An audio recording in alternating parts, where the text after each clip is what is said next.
Yeah. Oh, I hate, oh, that's a, You don't like this view? not really. I like it because this is bigger. Because I sort of know what's coming next.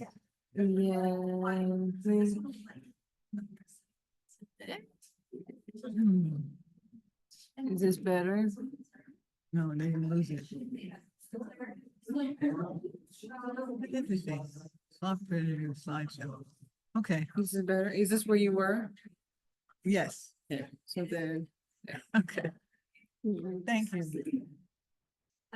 Okay, I hope you enjoyed the break. Let's get back to finishing up your typical antipsychotic drugs. This is the section that most people really dislike, drug interactions with antipsychotic drugs. But some of these are really important. The first is with CNS depressant action. I've said this before.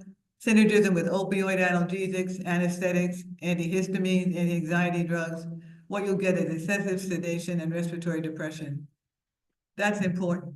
Metabolic inhibitors such as cimetidine, elevation of antipsychotic drugs, blood concentration. This is true for any metabolic inhibitors. What it does is it decreases the breakdown of these drugs, and therefore you get elevation in blood concentrations. I think the next slide, no, okay. TCAs and anti-Parkinson agents, that's not important. 1, 2, 4, and 5.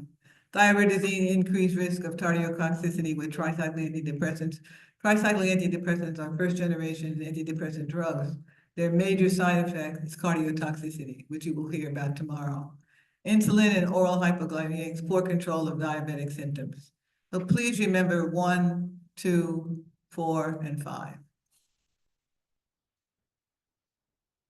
Now the next page is, this is for your edification, rather not something I'll add. You get drug interaction with alcohol, it can cause increased drowsiness, sleepiness. Caffeine, it can raise the amount of clozapine in the blood. Grapefruit juice, that's an inhibitor. Nicotine and always smoking can decrease level of medicine because it increases the metabolic activity. For schizophrenia, these are just what you should know, but they won't be on the exam. Dental implications, this is important. Phenothiazine, especially your low potency drugs, reduction in leukocyte counts, leading to increased risk of infection, predisposition to oral candidiasis, dry mouth, increased incidence of dental caries, especially with your anti-muscarinic action. Anti-muscarinic actions are more prominent in low potency or high potency compounds. Low potency. Hypersalivation, you'll see with clozapine. Dysphagia, difficult in swaddling, especially in the elderly, due to antagonism of dopamine or acetylcholine, interferes with automatic control of swallowing and of the esophagus. Remember that these drugs have autonomic side effects. This is important. Another implication, respiratory depression, chlorpromazine alone, little or none. If you use it in conjunction with hypnotics, anti-anxiety drugs, general anesthetics, or opioid analgesics, it can lead to clinically relevant respiratory depression.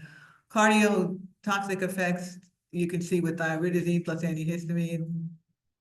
It can cause ventricular arrhythmias, and tachycardia. Limitations of your first generation antipsychotics. You get extrapyramidal side effects and tardive dyskinesia in 20 to 50% of patients. Remember, tardive dyskinesia is a definitely unwelcome guest because it's sometimes not reversible and people wind up in wheelchairs. Also, there's also a 70% efficacy rate, 30% of patients remain psychotic. There's a minimal improvement in negative symptoms. Remember, that's basically what the atypicals do. It's usually a failure to improve cognition, limited effect on depression, poor compliance, and minimal improvement in overall function. So while these drugs were better than nothing, they did have some limitations, and that's why we now have atypical antipsychotics, major difference, mechanism of action, and side effect profile.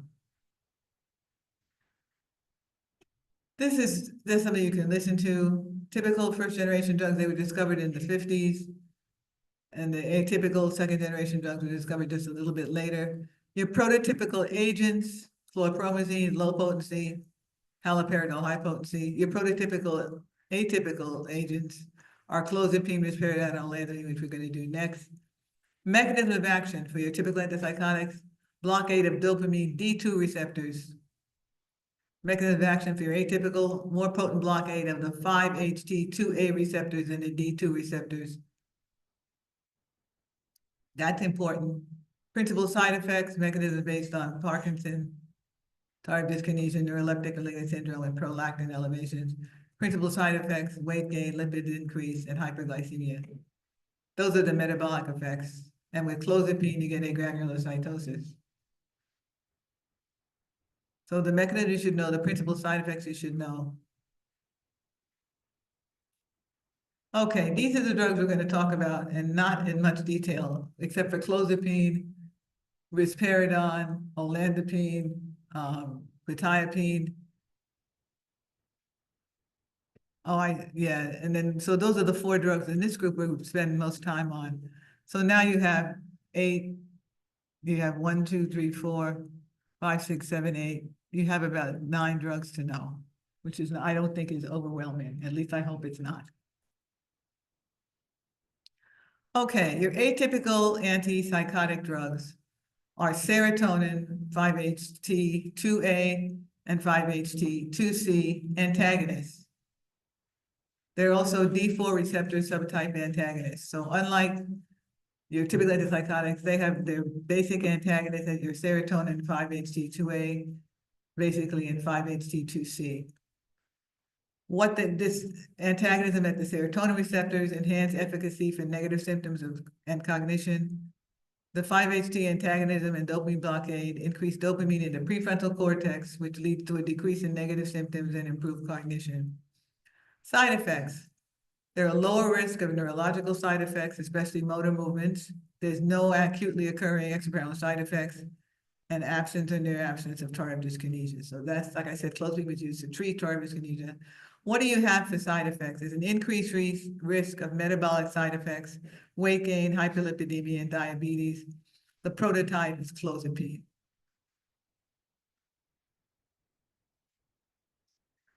Okay, your atypical versus your typical antipsychotics with respect to mechanism of action. This is important.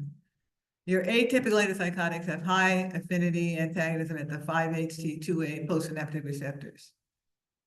They have lower affinity for your D2 receptors, and little difference in the affinity for the D1, which is not related to efficacy in either set of drugs. It's functionally selective, you're atypical for the mesolimbic dopamine system, responsible for the dissociation of efficacy and extrapyramidal side effects. So they're more efficacious, there's more antagonism, high affinity antagonism in the 5-HT2A, and lower affinity for dopamine receptors in first generation. Little difference in the affinity for D1 receptors, which has not been shown to be related to efficacy. And your atypical antipsychotics show functionally selectivity for mesolimbic dopamine systems. So you don't get all the other effects that the blockade of the 5 systems cause. You do, but not as much as with your first generation. Pharmacokinetics similar to that of atypical antipsychotic drugs, so I didn't bother to repeat it. This is important. There's an atypical antipsychotic FDA advisory. Patients taking these drugs should be monitored for signs of obesity, diabetes, and high cholesterol. That's an FDA, because there are a couple of drugs, classes of drugs that we're going to talk about that have FDA advisory. This is the first one. And what it's mainly monitored for signs of metabolic effects, obesity, diabetes, and high cholesterol. The words in there just tell you what happens. But you should just know that the advisory for atypical antipsychotics is metabolic, obesity, diabetes, and high cholesterol. How does clozapine work? It's an antagonist at the dopamine D4 receptor. Remember we said that the D2 and the D4 receptors are responsible for your antipsychotic activity. It binds more to the D4 than the D2 or the D1, and it also blockade of the 5-HT2A receptor. But this should also look familiar. It blocks muscarinic cholinergic receptors. So it's not specific to dopamine and serotonin. So what's that gonna cause? If it blocks muscarinic receptors? Anticholinergic effect, atropine, you're gonna get dry mouth. It's selective blockade of mesolimbic dopamine receptor systems. But it also has affinity for alpha-1 adrenal receptors and histamine receptors. This sounds like what? Your typical antipsychotics, but maybe the difference is there's an antagonism at the dopamine D4 receptor, and it binds more to D4 than D1 and D2, and there's also a blockade of the 5-HT2A. The major side effect with this particular clozapine is agranulocytosis. It's an allergic reaction that's marked by loss of white blood cells, increased vulnerability to infection. It's seen in a small percentage, but it can be fatal, particularly fatal, and it develops early in therapy. How do you treat it? You can discontinue the drug, but you won't be monitoring blood levels. But the big problem with this is disorder marked by loss of white blood cells, increased vulnerability to infection. So granulocytosis is one of the major side effects of clozapine.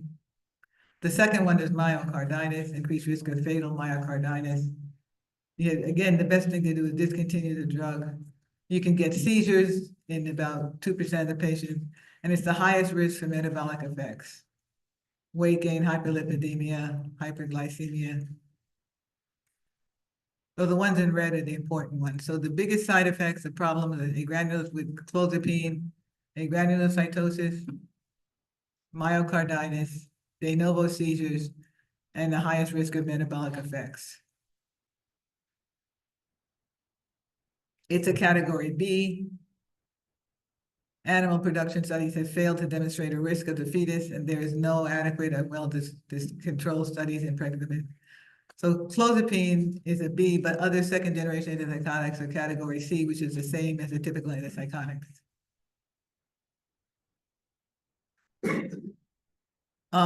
Clinical pharmacology, it's reserved for use in severely ill schizophrenic patients.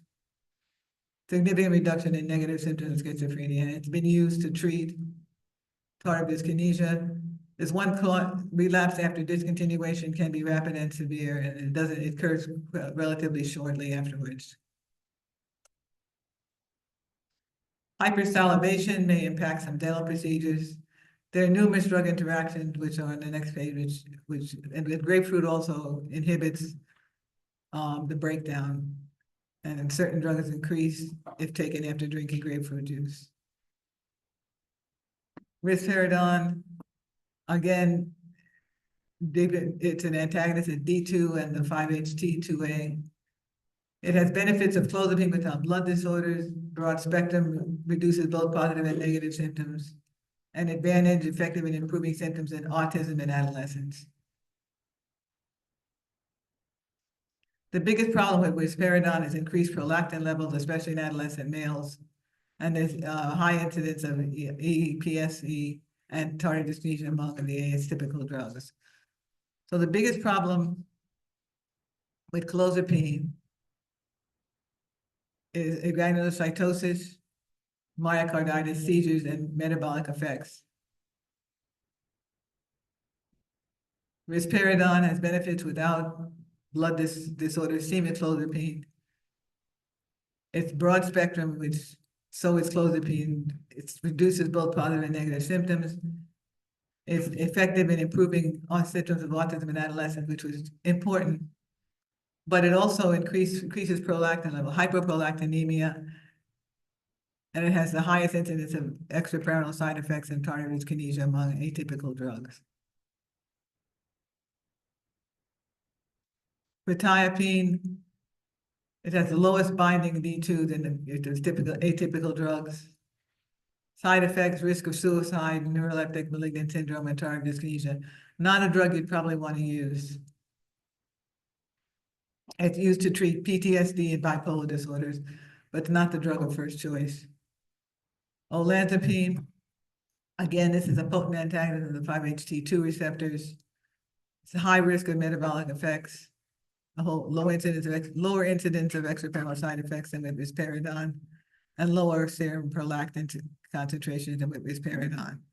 and you get no tardive dyskinesia or hematological abnormalities. Olanzapine is a drug that a lot of people are using, effective against both negative and positive symptoms of schizophrenia. It's probably got the best side effect profile.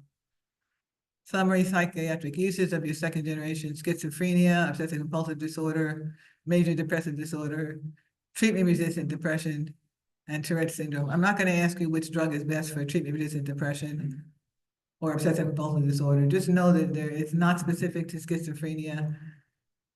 In children, it's been used to treat autism disruptive disorder, which is a psychiatric disorder in children, and juvenile treatment-resistant schizophrenia. So it's used to treat lots of different psychiatric disorders. This you might want to remember. Sedation, most prominent with clozapine and quetiapine. Weight gain, most prominent with clozapine and quetiapine. The metabolic syndrome, most prominent with olanzapine and also clozapine. Extrapyramidal side effects and hyperprolactinemia, highest risk with risperidone. Neuroleptic malignant syndrome, quetiapine, and cardiotoxicity, clozapine and risperidone. I haven't come up with a good rationale to tell you how to study this because it's hard to remember. What it is, it tells you what the side effect is and which drug is likely to produce it. You find that risperidone, clozapine, and quetiapine are the ones that are the bad actors in this group. So what you might want to do is list for clozapine and quetiapine, which are the most prominent side effects. Third generation drugs, aripiprazole, brexpiprazole, those are the only things I'm going to talk about. They're agonists, and then the difference between your first and second and third generation antipsychotic drugs is that they're agonists and antagonists at dopamine and serotonin receptors. Notice it says I can't see from up here. It says it's agonist and antagonist. That differs from your first and second generation at your dopamine and serotonin receptors. Common pharmacodynamic feature is partial dopamine D2 agonism. This is an important slide. They have unique pharmacological profiles that provide adaptive pharmacological activity that depends on the endogenous dopamine level. So it's really important to know the difference between your first and second and third generation compounds. Clinical use: clozapine-resistant schizophrenia, positive and negative symptoms. They have a low risk of experimental side effects of tardive dyskinesia because they have a different mechanism of action. Okay, this is just a review. First generation dopamine antagonist, a D2 receptor antagonist. Second generation atypical antipsychotics, serotonin and dopamine receptor antagonists. Third generation antipsychotics, dopamine system stabilizers. So they are different.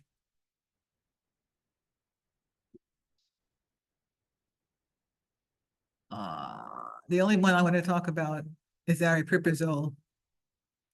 Effective can be mainly attributed to the combination of partial antagonism, agonism, and D2 receptors and serotonin. Don't remember so much 1A, 2A, 2C. You can't remember that. The other drug that I know you've heard a lot about lately is this one, brexpiprazole. It's Rexulti. What it is a third generation antipsychotic drug that's been used in treating patients with Alzheimer's disease who show aggression. And it's also been used in treating people, oh, I forget the other one. Oh, yes, who don't respond positively to antidepressants. So it's been used as an add-on in both treating Alzheimer's disease and in antidepressants.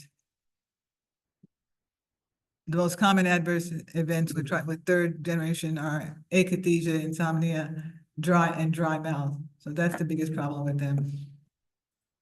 You notice I didn't spend a lot of time on that, but I do wanted to mention aripiprazole and brexpiprazole because brexpiprazole is Rexulti, and if you listen to if you happen to hear it, it's been used a lot, mainly, as I said, as an add-on as an antidepressant, two antidepressants, and to treat aggressive behavior that stems from Alzheimer's disease.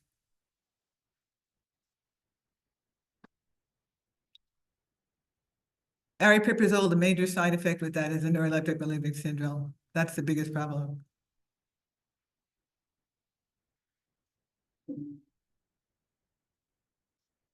It also has a black box warning, increased mortality in elderly patients with dementia-related psychosis. Elderly patients with dementia-related psychosis treated with antipsychotics are increased risks of death. That's important to remember. I'm not gonna do this one. Okay, here's another way of putting the side effect profile. It's similar to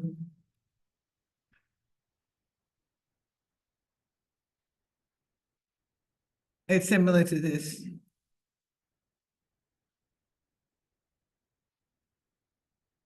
I'm going the wrong way, aren't I?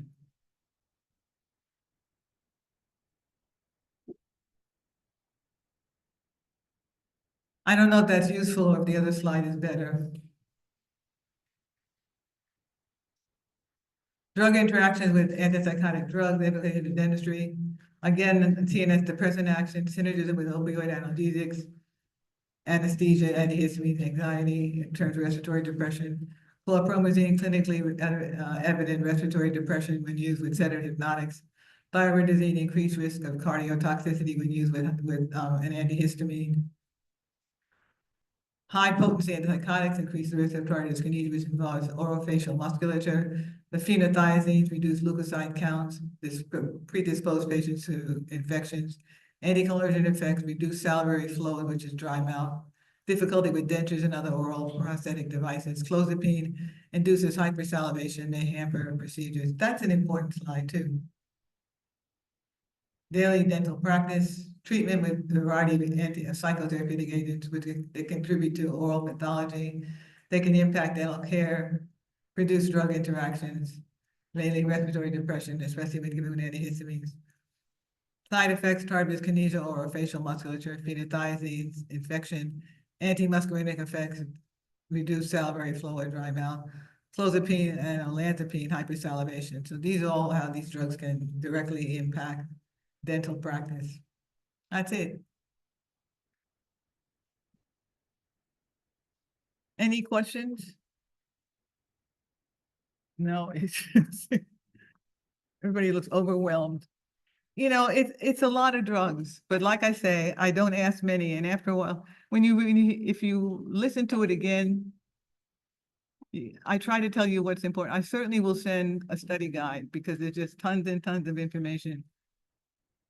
And then when I do tomorrow's lecture, it has even more drugs. Even if I give you 2 per category, there are about 10 categories. Don't panic. It all comes together. You'd be surprised. Thank you.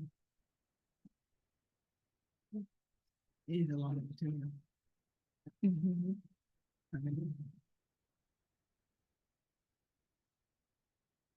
Like that. I need to take this out. This has everything I own, all my lectures.